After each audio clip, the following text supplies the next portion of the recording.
السلام علیکم، ستړي مشئ. زه ایاز صافی یم. کرونا جدي ونیسئ.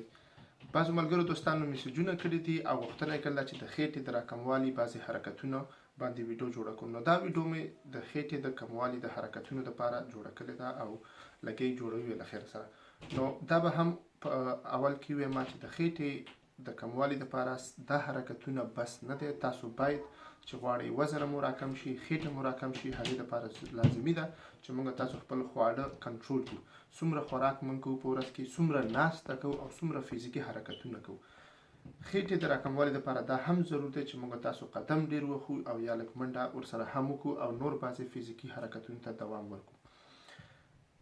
متل دی ویل کېږي چې سکس پاکس خېټه چې ده هغه په اشپزخانه کې جوړیږي نه په کلب کې. نو درخواست مې تاسو نه دا ده چې خپل خوراک را کنټرول کړئ، ناسته را کمه کړئ او قدم وخئ. اوس روژه ده نو په ناره خېټه باندې قدم وهل ډېره فایده لري او وزن پکې هم را کمیږي.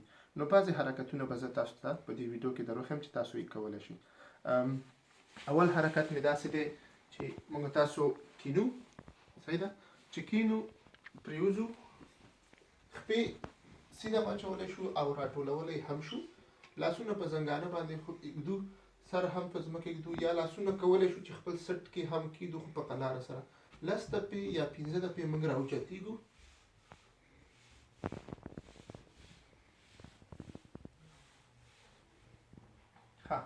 دا حرکت مو چې کله وکړو 15 دقیقې یا 10 دقیقې تاسو دا حرکت وکړئ، 4 دقیقې ورته دوام ورکړئ. بیا موږ کولی شو چې ځای په ځای باندې کینو او خپلې خپې د ځمکې نه 6 انچه اوچتې ونیسو. نو کوشش وکړئ چې خپې مو سیده وي، قات نه وي او 6 انچه د 10 پورې شمېر وکړئ، 1 2 3 او هغې کې کوشش وکړئ چې خپلې خپې د ځمکې نه اوچتې ونیسئ. دا حرکات مو چې کله وکړو بیا تاسو کولی شئ چې ځای په ځای باندې کښېنئ، خپې د ځمکې نه اوچتې کړئ او یوه خپه لاندې او ټیټه کړئ. که تاسو وګورئ زما خپې سیده دي، قات نه دي، نو دې حرکت ته هم دوام ورکولی شئ. دمه وکئ پکې. بیا بل حرکت داسې دی چې ځای په ځای کینو او قینچي کوو په خپو باندې. قینچي داسې کوو چې خپې سیده نیسو او یو خپه د بل باندې داسې تېرو لکه قینچي، صحیح ده.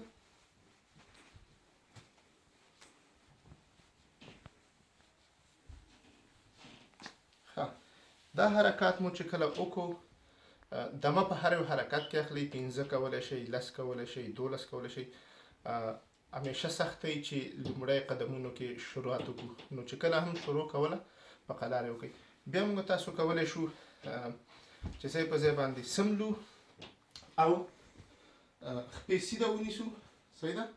خپې کوشش کوو چې د ځمکې نه مستقیمه راوچتې کړو او بیرته یې ځمکې ته راوړو، خو ځمکې سره یې نه لګو، ځمکې نه یې شاوخوا بیا 6 انچه اوچتې نیسو. د مثال په توګه هغه داسې کېږي.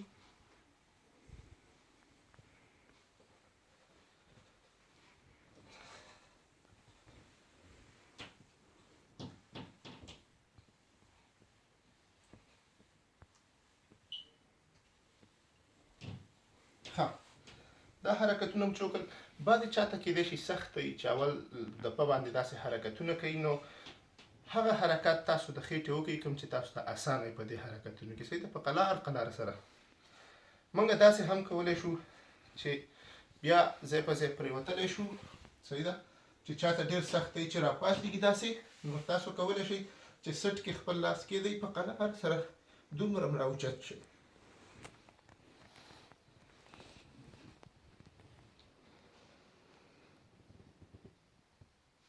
راوچتېدلو وخت کې تنفس ویستل مو د هیره مو وباسئ. دا حرکات چې وشو موږ کولی شو ځای په ځای باندې کینو، لاسونه بیا خپل خوا باندې کیدو. تاسو وګورئ چې زه خپله ملا د ځمکې نه راوچتوم په لاسونو باندې، صحیح ده، لکه خپل فشار راوړم او کوشش کوم چې په یو وخت سره یو خپه داسې سیده کړم، صحیح شو. داسې تاسو وګورئ، داسې موږ لته وهو.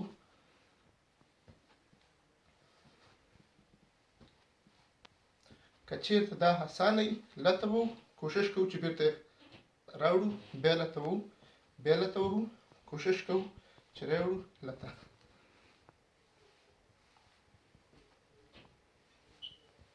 نو دا زموږ په خېټه باندې ډېر ثقیله کار کوي. ښه په قلار سره راوچتېږو، خپو ته لږ ټکان ورکوو، دمه پکې هم کوو، بیا موږ ښکته کېږو په پړ مخ باندې. هغه په داسې کوو ځای په ځای هغه کېږو، صحیح ده. او دا حرکتونه هم ډېر اسانه دي، تاسو هر وخت دوام ورکولی شئ. کوشش کوو چې ښي خوا د ښي لاس خواته رانږدې کړو لکه داسې. ګوره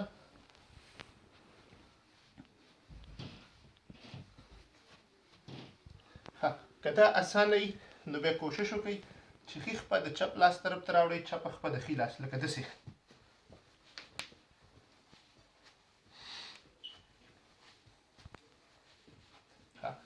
دا حرکات مو چې وکړو بیا لږ دمه پکې واخلئ.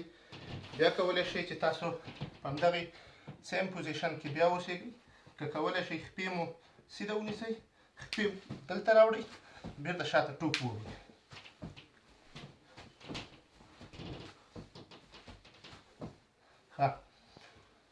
دا یو 5 دقیقې دې حرکت ته دوام ورکوئ. نو تاسو به وګورئ ستاسو خېټه کې به سوزش راشي. ساه تنفس اخلئ، که اوبه څښلی شئ روژه ماتې نه بعد اوبه هم ورسره څښئ، هغه سوزش تاسو ته ګټور دی.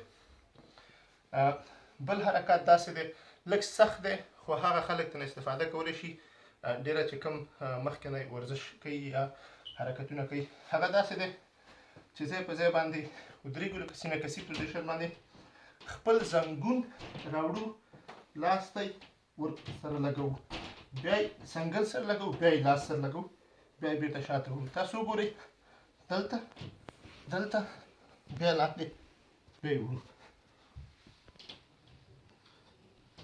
ګورئ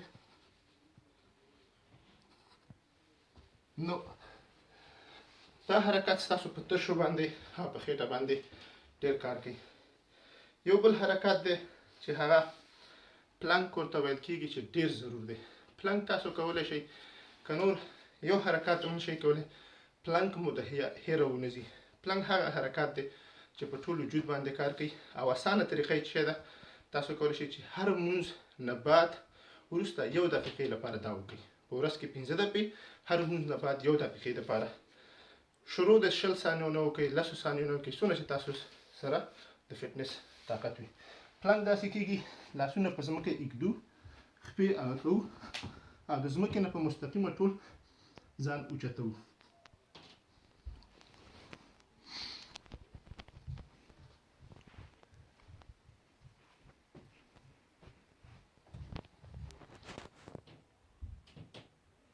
تاسو وګورئ زما ملا سیده ده، خېټه مې دننه ده، خپې مې هم سیده دي او پلنک موږ داسې کوو. بیا د دې نه بعد موږ تاسو کولی شو چې قدم ووهو ځای پر ځای باندې، صحیح ده، ځای پر ځای قدم ووهو. دا حرکتونو ته دوام ورکوئ نو تر څو ستاسو خېټه راکمه شي.